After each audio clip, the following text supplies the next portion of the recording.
it's Lee from ColouringQueen.net, and today I've got the Tula Pink colouring book. Now, Tula Pink, for those of you like me that didn't know, is apparently a big name in quilting and fabric. I did not know that. This book I've had for so long, I just actually took the plastic cover off it today. So it's been sitting there waiting to be reviewed for a long time. So there's 75 designs in here, and it's based on Tula Pink's work by Tula Pink, and we've got single page images. Now the paper is a light to medium quality. It's a bright white. Now there's different patterns and whatnot in this book, and because there's so many patterns and images, I might just quickly flip through it because it's quite a beefy book. We've got little birds, little ladybugs there. Some of the patterns are kind of very patterny.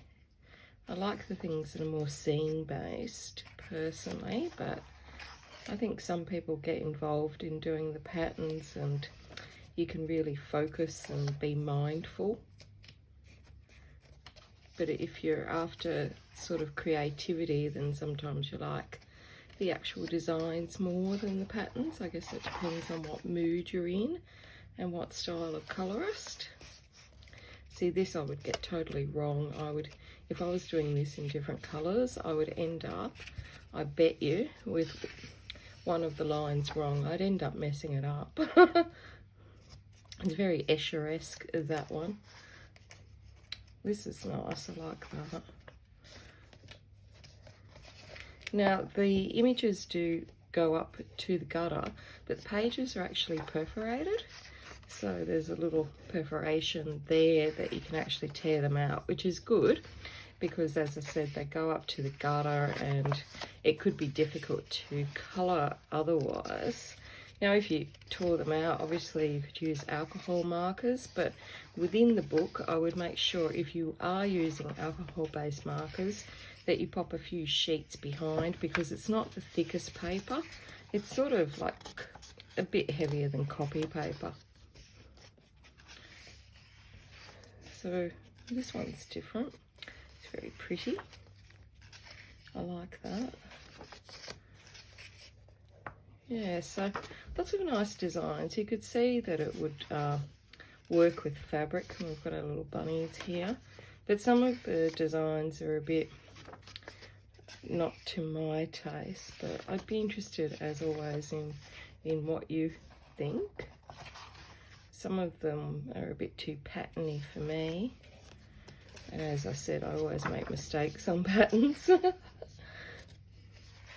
I know some of you are just so good at patterns, it's amazing. Like Lisa from Lisa's Colouring Corner, she's really good at doing patterns. And yeah, some of you are just mind-boggling, and the fantastic ideas that you come up with patterns. Like, you just have to look at Instagram to see, you know, I often see something and I think, wow, what book is that? And it's a book that I've got, but I would never have dreamt of colouring it the way they have, because they're just so creative.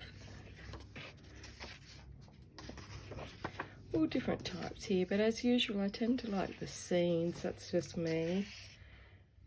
I wouldn't mind doing something like that.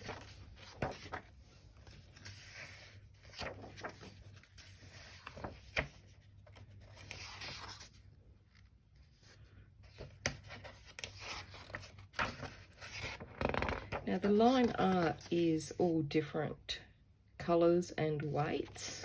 So like we've got the really dark up against something lighter and a finer line weight, and again dark. It's not grayscale, it's sort of black scale. Oh, I like these, so these are nice. These were worth the wait. And the thing is, I've had this book for so long, I didn't realise what was in it. I do like those portraits.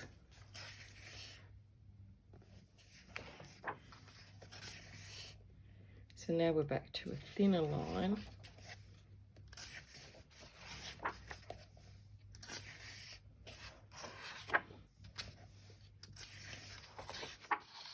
Oh, that's nice. Mr. Froggy, and he's got a very unusual crown and wings. This one's nice. It's all in the same line weight. We've got our water droplets there that are glistening. Yeah, there's a real mix of pictures in this book.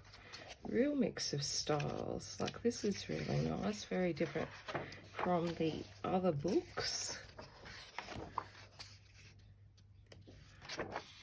We've got our like little fan-like pictures. I wonder if we're going to... Oh, now she's got no face. Oh, I don't know that I could draw the face on, but I know that some of you could because you're so good at doing that. Got some crosses. And an octopus to add our own details on. That's not going to happen. I know some of you like Joanna Basford's book where she says, you know, go off and add your own bits. That's never going to happen with me. I can barely add a smiley face to the end. And there we've got some information about the author and her fabric collections and her bold use of colour. So I'll have to go check that out. It's been so long since I actually looked at this book in the shop that I can't even remember. So yeah, there we have 75 signature designs from Tula Pink. And she actually says her career began with colouring books. And a green frog is simply a frog, but a purple frog can be something else entirely. Well, there's something to think about. So anyway, that's it from me. Until next time, stay safe and happy colouring.